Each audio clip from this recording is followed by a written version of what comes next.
We here? Yeah, I'm right back at you like I never left, and I'm gonna go this hard to my last breath. It's a little Kenny Russell, Kanoom, Consul Moon. You already know what you're gonna get when you step in this room. You're now dealing with Kanoom. I'm here. And while I'm here, I'm gonna make the information direct and clear because a lot of y'all can't hear. Now, welcome back to Make My Ancestors Great Again. This is another episode of My Thoughts. This is My Thoughts 220. And as the title states, where's God's power? Okay. Let's let the ancestors speak and we'll get straight to it. Hope you guys are. One thing you have to get through your mind and keep it. Nothing that ever came from the European mind was meant to do anything but facilitate European domination of the world. And I said there's no exception. Okay. I was saying I hope you guys are having a good day. I want to thank the ancestors, take my hat off to them. I give them great honor and I give them great reverence, and I'm forever in debt to the ancestors. Forever.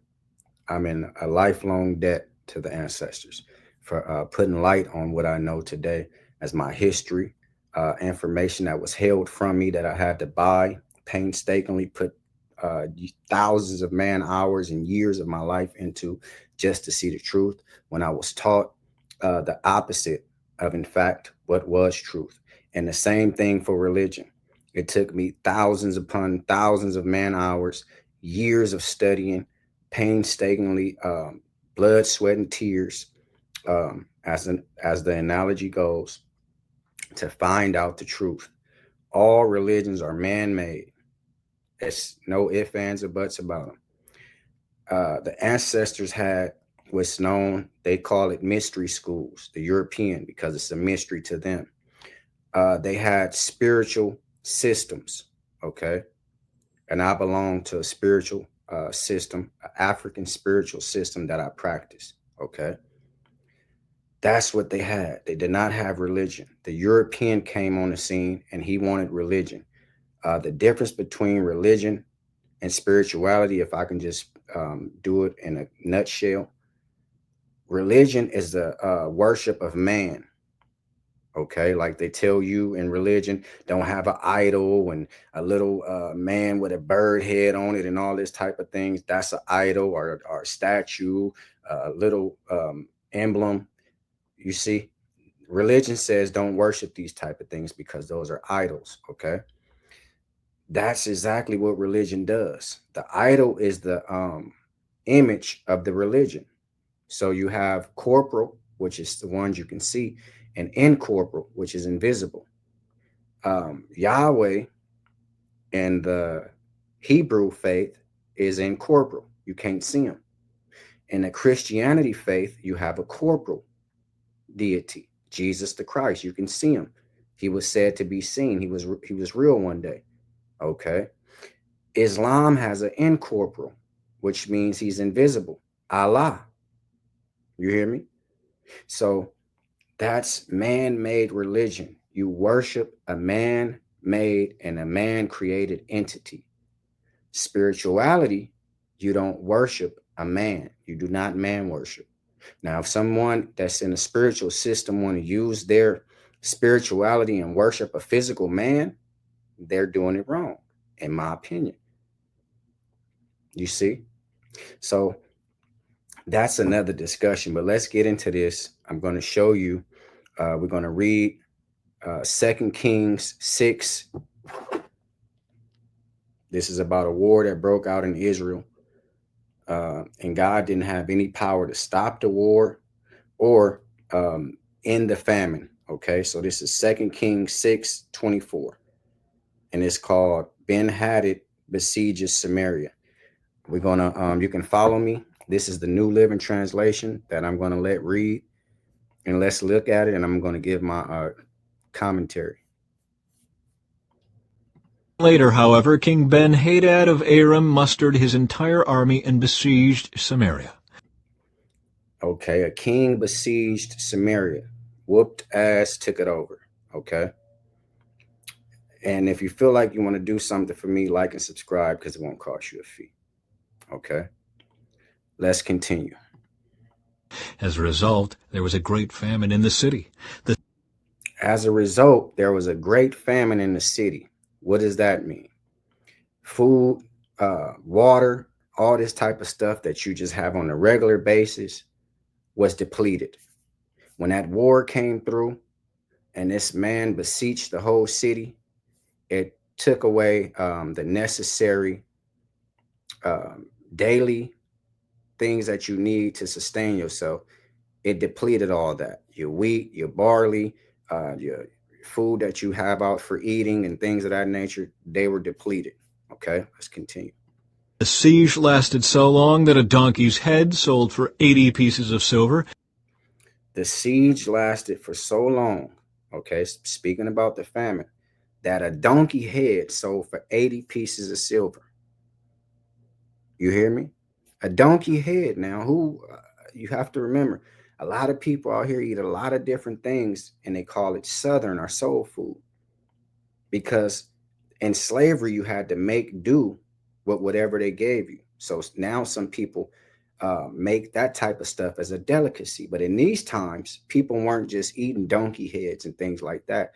And they definitely wouldn't have paid 80 shekels of silver or 80 pieces of silver. What is it saying? 80 pieces of silver for a donkey head. Okay. That's 50 more pieces of silver than Judas charged to turn over God of all the world to his captives, the people that came to capture him. They only paid Judas 30 pieces of silver to give up God. So for 50 more pieces, they bought a donkey head. This is how hungry they was now. So my thing is, African people, where is God's power? In the Old Testament, he rained down manna. When they came out of the slavery, which is a lie, when they came out of the slavery of Egypt, they went all through walking through the desert and things of that nature. And God provided food for them called manna, miracle manna. It rained down from the sky. You had to scoop it up, and he would do it each day to provide for them for 40 years. Where's his power in this verse in scripture? He has none. I want you to really understand that, African people. These are Israel. This is Israel, God's chosen people. After the famine or I'm sorry, after that war, God should have made a miracle happen for these people. You hear me? Let's continue. And a cup of dove's dung sold for 5 pieces of silver. Excuse my language when I'm getting ready to tell you this. A cup of bird shit sold for 5 pieces of silver. This is how hungry they was. This is how the story goes now. You hear me? It said a donkey head sold for 30 pieces of silver. Okay. And a cup of dove's dung sold for 5 pieces of silver. Dove's dung is bird shit. 1 cup of bird shit, okay, give me 5 pieces of silver and I give you a whole cup of dove's bird shit. Excuse my language. But again, African people, where was God's power? Why he didn't turn that dove's shit, excuse my language and expression, but I want to be clear on this. Why he didn't turn that cup of dove's shit like Jesus did in the Bible into amount of food and bread and fish that can feed 5,000, not including women and children. Where's his power in this verse? Does he turn it on and off? Because this is Israel. This is God's chosen people going through this famine. That you can have a 80 piece donkey head and you can have a 5 piece of silver for bird shit. You hear me? This is how the story goes now. Let's continue. One day, as the king of Israel was walking along the wall of the city, a woman called to him. One day, as the king, this is Jeroham, that was the king, he walking up and down the city, and the woman said, "Hey man, help me." Listen to what the king say. "Please help me, my lord the king." He answered, "If the Lord doesn't help you, what can I do?" I be damned. If the Lord can't help you, what can I do? That a bitch. This is how the story goes. Now, this is the Bible. I'm not twisting the words around. Israel lady seen the king of Israel, Jeroham or Jeram, whatever, however you want to say his name. It don't really matter because this didn't happen. But this is how they got our minds twisted up, African people. This is allegory, oral tradition, mythology, and fiction, and flat out goddamn lies. A lady seen the king walk and said, "Hey man, help me." She thought for sure the king gonna have some answers. Hey, if the Lord don't help you, what can I do? So throw the Lord out the window. The king saying this. That's a damn shame. I have neither food from the threshing floor nor wine from the press to give you. I have no food from the threshing floor or wine from the press to give you. That's how he dismissed her. So he said, "Get your ass on up out of here." But then the king asked, What is the matter?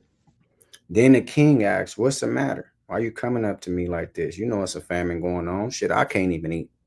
But what's your problem, ma'am?" Let's continue. She replied, This woman said to me, Come on, let's eat your son today. This woman said to me, "Come on, let's eat your son today." Where is God that he can say, "Listen, lady," like with Abraham when he went and took Isaac up there, getting ready to slit and stab his motherfucking throat out? Why he didn't pop out of nowhere and said, "Lady, you don't have to eat your child. I'm God. I can take care of it. I'm going to turn that child into a loaf of bread and some fish." He did it for Jesus. He's not going to do it for the, you see what I'm saying? Jesus, he had all this power and he was providing for Jesus, miracles through Jesus. So you can see that this is God. Why don't he provide it for the common man? This is his chosen people. A lady said, "Let's eat your child." And God is allowing this to happen. Let's see what's going on. Then we will eat my son tomorrow. That a bitch. Then we will eat my son tomorrow. Excuse my language, but this stuff is harsh and I got to teach it just like that. I'm gonna eat my son today. We'll eat your son tomorrow. God should have came out of nowhere in the presence and said, "Hey, that's it. The famine is over. Look behind you. There's uh, 10 loaves of bread and 6 pieces of fish." But you don't see that, huh? God has no power. Let's continue. So we cooked my son and ate him. And God allowed this to happen. God of Israel and any other God. It's in the Bible. They cooked their son. So she said, "We cooked my son and ate him." Let's continue. This is sad. You hear me? You don't need God. You do not need God in this capacity that the Bible explains, conveys, and explains him. You don't need this type of God. If you have to eat your kids and all this type of stuff, and God's not going to come out of nowhere, leave God where he's at because that's obviously what he did to you. Let's continue. Then the next day I said to her, Kill your son so we can eat him. After they ate her son, the next day she said, "Hey, remember that deal we made? Kill your son now so we can eat him." Where was God in all his power? You hear me? Let's see what happened. But she has hidden her son. But she has hidden her son. So she broke a deal. She said, "I can't take this. We ate your son. He was good in the motherfucker. But when it came to my son, I hid him." See, you don't have enough guts and all that type of stuff to kill your son. But you ate this lady's son and it was tasty, sweet as can be, right in the presence of this powerless or powerful God, whatever you believe. Because if he was all powerful, he could have did like Abraham. When Abraham getting ready to kill his son, he said, "Hey, don't do that. Look behind you." Why he didn't do that for these young ladies? They don't respect women in the Bible either.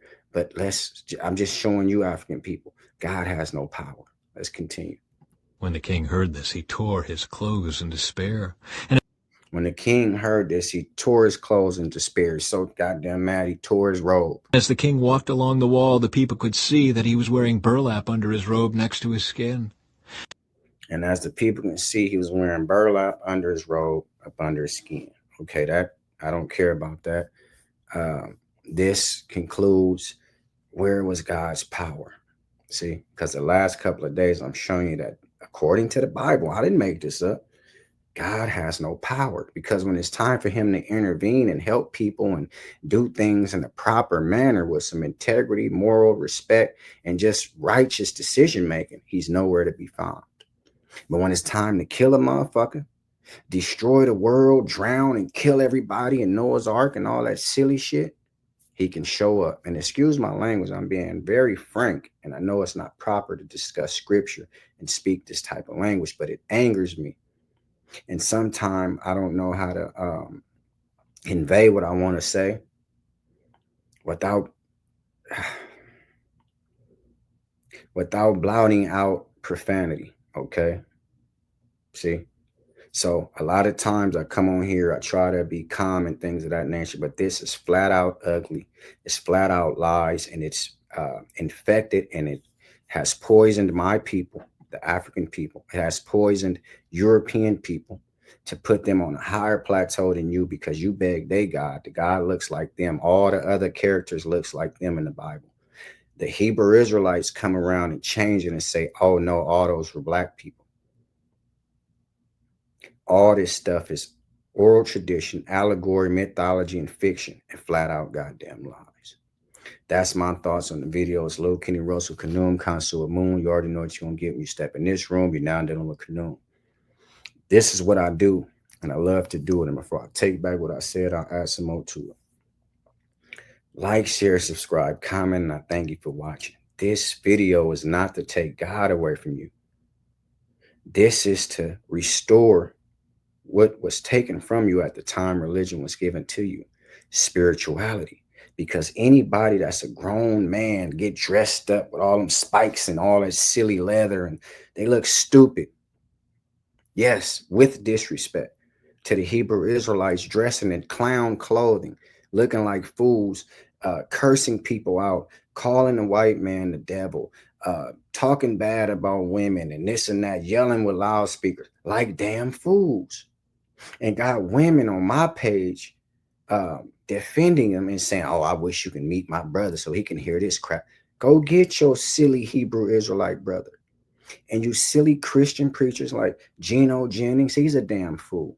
He want to be a Muslim, but he can't tell people that he wants to be Islamic.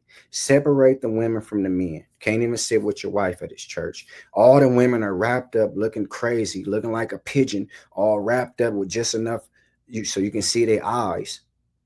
I mean, they're not from Saudi Arabia. That's for sand and dust when you wrap your head in all this type of silly. He's a silly man, Geno Jennings. He used the Bible. Any verse he see, he used it as literal. But when I do it, they say, hey, every verse is not literal. He interpreted it as such. Separate the women from the men in church. Show me where that's at in the Bible. Not one scripture is going to give him no rationale for what he's doing. Okay. And the Muslim is a fool too. Anybody who can peddle this book around up under their arm, Hebrew Israelite, Christianity, or Muslim, and say that this stuff is right, needs a first class ass whooping. If you feel like you want to do something for me, like and subscribe, because it won't cost you a fee.